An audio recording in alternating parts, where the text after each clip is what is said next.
warahmatullahi wabarakatuh. Perkenalkan, nama saya Maulidani Apriliani dari program studi Hukum Ekonomi Syariah kelas E dengan NIM 2502021101128. Di sini saya akan mengerjakan tugas UAS dari mata kuliah Sejarah Peradaban Islam. Di sini saya akan menjawab soal yang pertama, yaitu bagaimana proses berdirinya Daulah Islam Andalusia. Yang pertama yaitu sejarah. Bagaimana sejarah perkembangan Islam di Andalusia? Sejarah perkembangan Islam di Andalusia dimulai dengan ekspansi pasukan Muslim pada abad ke-8. Daerah Andalusia terletak di semenanjung Iberia. Andalusia jadi wilayah penting dalam sejarah Islam di Eropa setelah pasukan Muslim pimpinan Tariq bin Ziyad menaklukkan wilayah tersebut pada tahun 711 Masehi. Penaklukan ini dimulai setelah Musa bin Nusyair, gubernur Afrika Utara, memperoleh izin dari Khalifah Al-Walid dari Kekhalifahan Umayyah untuk melancarkan ekspedisi militer. Setelah itu, pasukan Muslim mampu menguasai wilayah-wilayah strategis seperti Cordoba, Granada, Malaga, dan Toledo. Dalam waktu 2 tahun, hampir seluruh daratan Spanyol berada di bawah kendali pasukan Islam. Sementara itu, Tariq bin Ziyad diangkat sebagai gubernur Al-Andalus. Setelah berhasil menaklukkan wilayah ini, Islam mulai berkembang pesat di Andalusia. Andalusia menjadi pusat peradaban Islam di Eropa yang dikenal cukup toleran. Umat Muslim, Yahudi, dan Kristen hidup berdampingan secara damai di Andalusia. Mereka menciptakan suasana yang mendukung kemajuan ilmu pengetahuan, seni, dan budaya.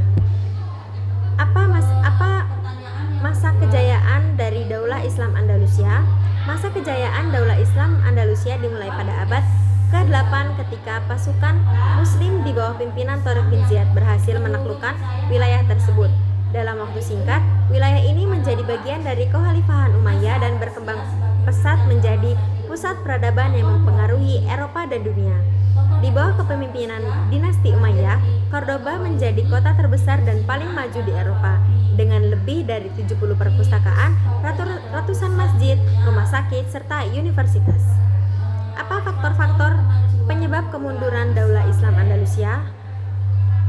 Faktor-faktor kemunduran Daulah Islam Andalusia disebabkan oleh berbagai faktor, yaitu konflik antar golongan, lemahnya sistem peralihan kekuasaan, masalah ekonomi, Islam terasingkan, masyarakat asli Andalusia menganggap kekuasaan Islam sebagai ancaman. Apa yang bisa kita inspirasikan dan apa hal yang menarik dari kisah Daulah Islam Andalusia? Dari kisah Daulah Islam Andalusia, kita dapat menginspirasi dari beberapa hal, yaitu toleransi dan persatuan. Andalusia menunjukkan bagaimana keberagaman dan menjadi kekuatan, bukan kelemahan. Andalusia adalah pusat ilmu pengetahuan atau pusat pendidikan yang menarik banyak cendekiawan dari berbagai belahan dunia. Andalusia mengajarkan kita bahwa Islam bukan hanya tentang ibadah, tetapi juga tentang pencerahan, toleransi, dan keindahan. Dan Andalusia mengajarkan kita bahwa dengan kerjasama dan persatuan kita dapat mencapai kemajuan yang lebih besar dan lebih baik di masa depan. Hal yang menarik diantaranya yaitu kemajuan ilmu pengetahuan, karena Andalusia memiliki kemajuan ilmu yang sangat pesat. Kedua yaitu arsitektur yang sangat megah, di mana bangunan-bangunan di Andalusia sangat megah dan bernilai.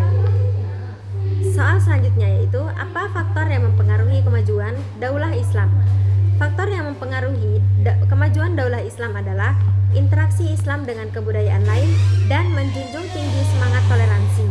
Penerapan ajaran Islam dalam sistem kepemimpinan, pemerintahan, dan politik seperti yang dilakukan oleh dinasti Abbasiyah, asimilasi dengan bangsa lain, dan gencarnya gerakan penerjemahan teks kuno ke dalam bahasa Arab mendorong kemajuan Islam. Selanjutnya, apa faktor yang menyebabkan kemunduran Daulah Islam? Yang pertama dari faktor internal, yaitu penyalahgunaan kekuasaan, korupsi, ketidakadilan, munculnya aliran sesat yang menjauhkan dari ajaran Islam asli. Yang kedua yaitu faktor eksternal, serangan dari luar seperti invasi Mongol dan kolonialisme Barat yang melemahkan struktur politik dan ekonomi peradaban Islam.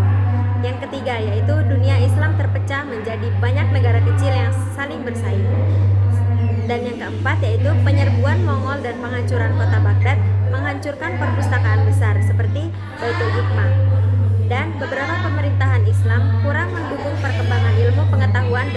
fokus pada kemewahan. Selanjutnya, soal selanjutnya yaitu apa solusi untuk mencegah runtuhnya daulah Islam?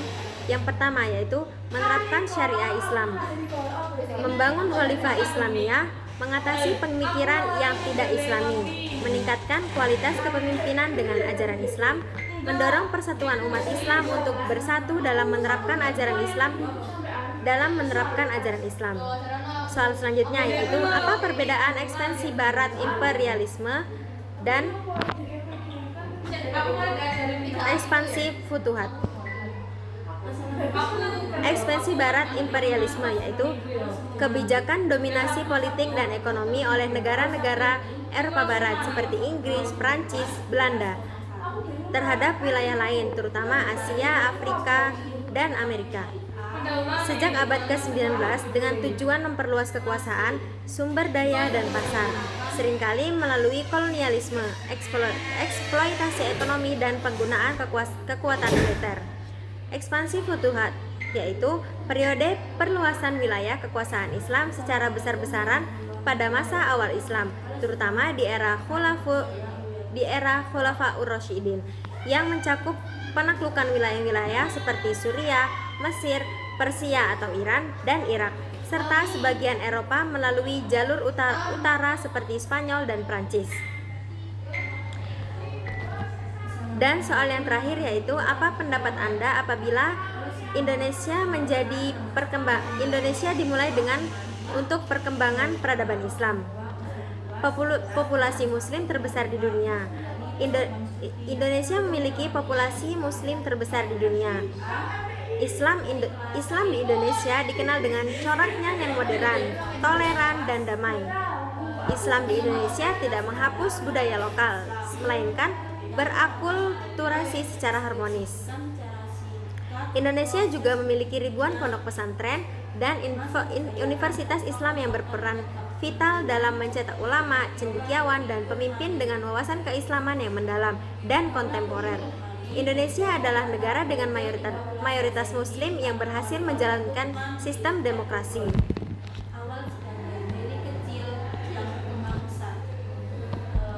Soal selanjutnya yaitu bagaimana agar peradaban Islam sama seperti kejayaan Islam di masa dahulu. Yang pertama yaitu penguatan ilmu pengetahuan dan pendidikan, di mana memperkuat penegakan hukum, memberantas korupsi, mempromosikan keadilan sosial, dan menjalankan prinsip-prinsip etika Islam dalam kehidupan publik dan privat. Mengatasi perpecahan internal, mempromosikan dialog antar mazhab, meningkatkan kerjasama ekonomi dan politik di antara negara-negara berpenduduk mayoritas muslim.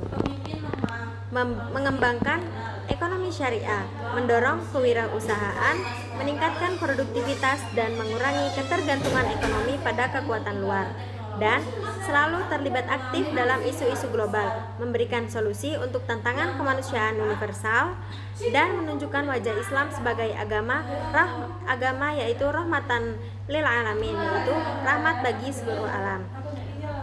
Mungkin ini saja yang bisa dapat saya sampaikan, lebih kurangnya mohon maaf. Wabillahi taufiq wal hidayah. Wassalamualaikum warahmatullahi wabarakatuh.